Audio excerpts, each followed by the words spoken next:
Hey guys! So it has been a while, and mostly that's because I have had no idea what to make videos about, to be honest. I'm like trying to think of new ideas that I haven't covered in previous videos, and it's just kind of been a mess in my mind when I think about making YouTube videos. So I really need suggestions from you guys about what you want to see. I would love to make more videos about exercise modifications and that sort of thing. But I do a lot of that on my TikTok already and on Instagram, so I don't know if it would be like too redundant to do it on YouTube also. I honestly don't know, but if you have more suggestions, please let me know. If you want to see like more vloggy style, I can always try that. I'm not very good at it, but I can always try and get better. But yeah, so just let me know what you guys want to see. But it is now the middle of January, which is crazy. So I hope that you're all having a wonderful new year and a great 2022. So today I basically just wanted to talk about my own struggles as it pertains to, being diagnosed with rheumatoid arthritis, living with rheumatoid arthritis. And these are just my personal struggles, so I hope that you guys can, somewhat relate to these things. I'm sure that you can if you deal with chronic joint pain or even just chronic illness. So the first struggle that I had to go through and pretty much overcome with rheumatoid arthritis is my ego, as I got back into fitness, because with being so into fitness and such like an avid type, I was really into running. I was really into doing like high intensity workouts. Like I was really competitive with myself. I thought, I could be good at anything if I tried hard enough. And, I had that kind of mindset, which, everybody should have. But when you're diagnosed with rheumatoid arthritis or any type of condition that impairs you physically, it is very humbling. Let me tell you, it is so humbling. And it forces you to take a step back and kind of start back at the beginning again and become a beginner when it comes to exercise and physical activity. So that was an obstacle I had to overcome mentally, was just getting over my ego. Like, it's okay to modify exercises. It's okay to not be able to run 3 miles every day. It's okay to have to lower the weight and slow down the tempo a little bit, or not be able to do squats, or have to wear knee braces. Like, I had to constantly tell myself that it's okay, that I'm on my own journey, not to compare myself to other people. But yeah, I think ego is something, obviously everybody has an ego. Like, that is just a part of our minds and brains as humans, and it affects us all, kind of differently. But I'm sure that if any of you were really into fitness or like did CrossFit or some kind of competitive, like if you're a runner or something, before being diagnosed, I'm sure that you can understand having to get over that mental obstacle for sure. So that is one of the first obstacles I had to go through, and I just had to keep reminding myself, like, it's okay to become a beginner again.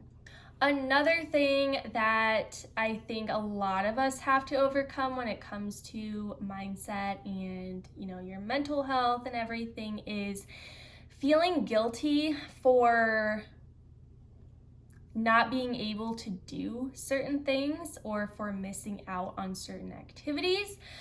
And this is something that affected me more so in the beginning.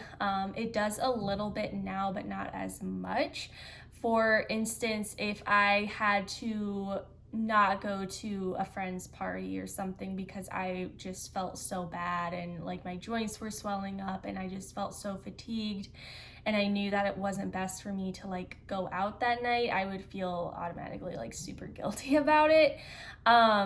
And you have to remind yourself, like, it's okay. You can't carry around guilt with you for having a chronic health condition and for having limitations. Yes, initially you may feel a little bit guilty for kind of like quote unquote letting the other person down in a way, but you have to remember that like if they are somebody who like you're important to them, then they'll understand, if that makes sense. But I know that there is a lot of guilt on missing out on just any activities or needing help also, feeling guilty for needing help. That's something that I've had to go through as well, because I feel bad for asking for help for very simple tasks or tasks that should be simple.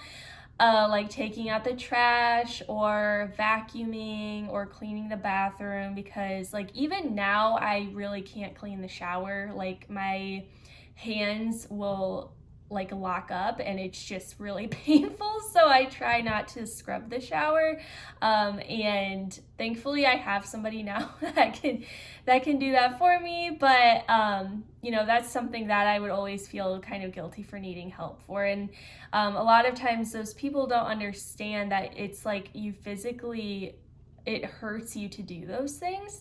So that's just kind of like an obstacle, I guess, on its own, is making people like understand where you're coming from. But you do not need to feel guilty for needing help or for having a chronic health condition, for being in a flare or anything like that, because it's not your fault. Why, like, you shouldn't be feeling guilty for something that is not your fault, that you can't control. All you can do is do everything you can, and your value comes from within you, not from your physical abilities or disabilities. And the third thing I would say that I go through still sometimes is lashing out when I'm in a flare-up. This is something that kind of like goes off of what I was just talking about with like other people just not understanding. It can feel so frustrating for us to have people surrounding us that have no idea what we're going through, because most of the time, like, I mean, rheumatoid arthritis is like an invisible illness.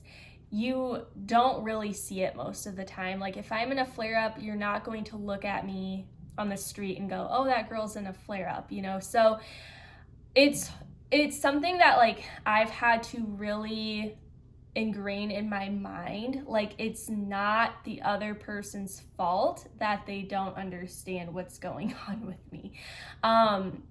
Like for instance, my boyfriend, he will never understand fully how I deal with rheumatoid arthritis or how I feel, how, you know, flare-ups feel or anything like that, because he just doesn't have it. And, you know, that goes for anybody who doesn't have a chronic illness. You can't force somebody to understand exactly what you're going through if they have not been through it and they can't go through it. And that's not to say like they have an excuse to be rude or ignorant or anything like that or unsupportive. But you just have to like keep that in mind, that you know, that person can't see that you're struggling all the time. They can't read your mind and know what's going on every second. So it's important to communicate. That's something that I still need to learn to remember. And it's hard because like when you have a chronic illness, the last thing you want to do is say, I hurt, I'm in pain, over and over and over again.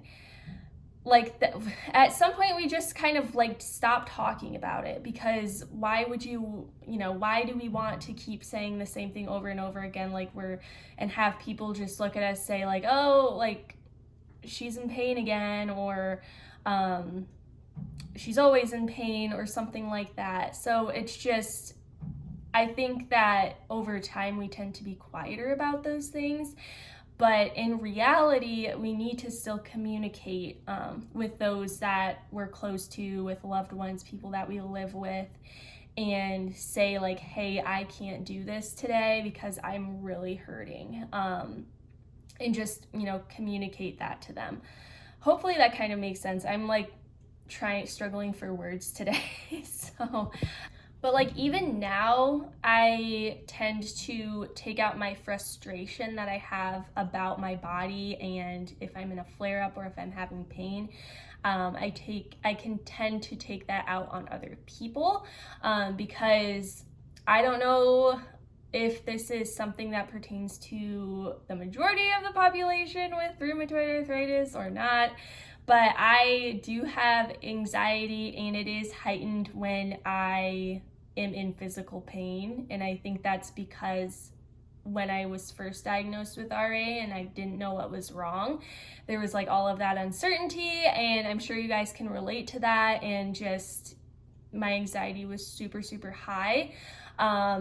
And now when I'm in a flare-up, my anxiety gets really high because I just don't know what's going on, what's going to happen.